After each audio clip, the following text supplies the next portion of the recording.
हम सामान्य पदों का एक समांतर अनुक्रम लिखते हैं, अरिथमेटिक सीक्वेंस। तो हम किसी संख्या a से आरंभ करेंगे और उसमें d जोड़ते जाएंगे। तो संख्या जिसे हम जोड़ेंगे वो धनात्मक हो सकती है अथवा ऋणात्मक, जिसे हम सार्वंतर कहते हैं, कॉमन डिफरेंस।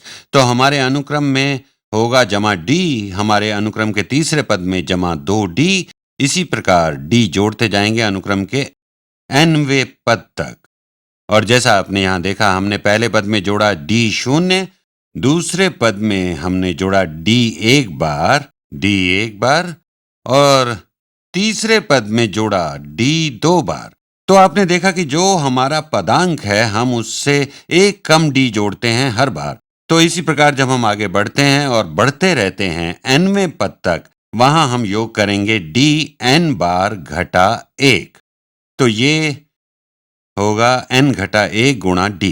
ठीक, तो ये है हमारा nवां पद। तो हमें अब क्या करना है, ये देखना है कि इस समांतर अनुक्रम का योगफल क्या होगा। और समांतर अनुक्रम के योगफल को हम समांतर श्रेणी कहते हैं। तो मैं इसे पीले रंग से लिखता हूं। ये पीला नहीं है, कभी कभी रंग बदलना कठिन हो जाता है। तो अरिथमेटिक सीरीज समांतर श्रेणी, योगफल होता है समांतर अनुक्रम का। तो हम अपनी समांतर श्रेणी को कहेंगे S सब n। और अब इन सभी पदों का योगफल क्या होगा, ये होगा a जमा d जमा a जमा 2d, a जमा 2d जमा, इसी प्रकार आगे बढ़ेंगे nवें पद तक a जमा n घटा 1 गुणा d।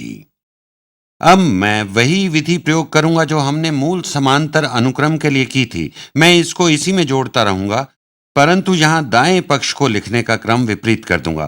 तो S सब n, मैं इसे ऐसे तो लिख ही सकता हूं कि अंतिम पद को पहले के स्थान पर लिखूं। तो nवां पद है a जमा n घटा 1 गुणा d। फिर अंतिम से पहला एक पद a जमा n घटा 2 गुणा d। अंत से तीसरा पद है a जमा n घटा 3 गुणा d। और इसी प्रकार पीछे आते रहेंगे पहले पद तक, जो कि है, आप जानते हैं, a। अब इन दोनों समीकरणों का योग करेंगे तो हमें मिलेगा यहां बाएं पक्ष में s सब n, जहां s सब n हमें मिल जाएगा 2 गुणा s सब n। और ये बराबर होगा, इन दोनों पहले पदों का योग कितना होगा। पहले पदों का योग ये होगा a जमा n घटा 1 गुणा d। तो ये होगा 2a जमा n घटा 1 गुणा d। अब हम दूसरे पदों का योग करेंगे। तो यदि हम इन दूसरे पदों का योग करें तो क्या मिलेगा, हमें मिलेगा 2a जमा 2a। अब ये d जमा n घटा 2 गुणा d क्या होगा, आप इसे अनेक विधियों से निकाल सकते हैं। मैं इसे यहां हल करता हूं, d जमा n घटा 2 गुणा d। और यहां जब हम इन क्रम गुणकों का योग करेंगे तो हमें मिल जाएगा n घटा 2 जमा 1 गुणा d, जो कि बराबर है n घटा 1 गुणा d। तो दूसरा पद भी, ये भी हो गया, हमें मिला 2a जमा n घटा 1 गुणा d। अब तीसरे पदों का योग करेंगे, हरे रंग से करेंगे इस तीसरे पदों का योग। यहां आपको एक पैटर्न दिखाई देगा, यहां है 2a, तो जमा 2a जमा, यहां है 2 जमा n घटा 3 किसी वस्तु का। n घटा 3 है, इसमें 2 जोड़ दें तो हमें मिल जाएगा n घटा 1 उस वस्तु का। तो जमा n घटा 1 गुणा d।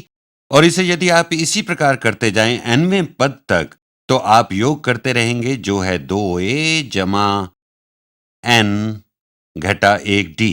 तो आप इनको अर्थात 2a जमा n घटा 1d को बार बार जोड़ते जाएंगे। आपको इन्हें कितनी बार जोड़ना होगा, आपके पास है यहाँ n पद युग्म, क्योंकि हम यहाँ 2 समीकरणों का योग कर रहे हैं और प्रत्येक में n पद हैं। ये है पहला पद, ये दूसरा, ये तीसरा, और इसी प्रकार n पद हैं। तो मैं योगफल को ऐसे भी लिख सकता हूं, 2 गुणा योगफल 2 गुणा s सब n बराबर होगा, ये बराबर होगा n गुणा में n गुणा 2a जमा 2a जमा n घटा 1, n घटा 1 गुणा d। और अब यदि हमें ज्ञात करना है s सब n, तो दोनों पक्षों को 2 से भाग कर देते हैं, तो हमें मिलेगा s सब n बराबर है n गुणा 2a जमा n घटा 1 गुणा d और इसके बटा 2। तो संभवतः हमने एक सामान्य सूत्र पा लिया। गुणा करेंगे हमारे पहले पद को हमारे सार्व अंतर और पदों की संख्या के योग से, तो यह साधारण योगफल है समांतर अनुक्रम का, जिसे हम समांतर श्रेणी कहते हैं। परंतु अब हम स्वयं से एक प्रश्न पूछते हैं। ये याद रखना मुश्किल है कि n गुणा 2a जमा n घटा 1 गुणा d बटा 2। परंतु पिछले वीडियो में मैंने एक ठोस उदाहरण दिया था। मैंने कहा था कि यह एक समांतर अनुक्रम जैसी प्रतीत हो रही है। ये किसी समांतर अनुक्रम का योग प्रतीत होता है। शायद हम इसे ऐसे लिख सकते हैं, संभवतः औसत पहले पद का a1 जमा an, औसत पहले और अंतिम पद का, तो यह है औसत पहले पद और अंतिम पद का गुणा पदों की संख्या। तो क्या ये बात सही है? इसे ऐसे व्यक्त करना उचित है? क्या दोनों ये एक ही बात के दो पहलू हैं? क्योंकि इसे कंठस्थ करना सरल है। औसत पहले पद और अंतिम पद का गुणा पदों की संख्या।